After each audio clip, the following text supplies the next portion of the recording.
We use the terms long and short very often when trading the stock market. And you've probably heard these terms thrown around a little bit, especially if you've watched any financial television show. So if you are new, you might be a little confused on what exactly these terms mean. So in this video, I'm going to break it down. Both of these terms refer to the type of position you take when you enter into a trade.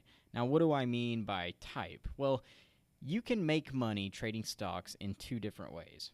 You can make money with the anticipation the stock price is going to rise, and you can also make money with the anticipation the stock price is going to fall.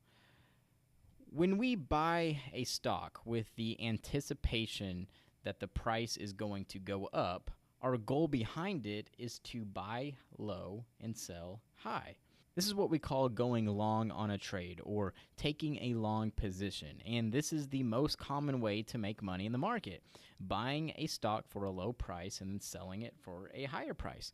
But a less common way to make money trading stocks is by borrowing shares to trade with the anticipation of the stock price going down. Now, I'm not going to go into too much detail on how exactly this works because I have another video that explains it, but when we borrow shares to trade, we have to sell them first, and then we buy them back to return them. So with this concept, our goal is to sell high and then buy low.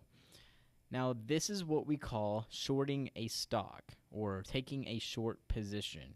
So when you take a short position or you hear someone say that they are short a particular stock, you know that they have borrowed shares anticipating that the stock price is going to go down. So that's what long and short mean. It's just a term used to describe how you plan to make money on the trade and the direction of the position you have taken. I hope you all learned something. Thank you so much for watching.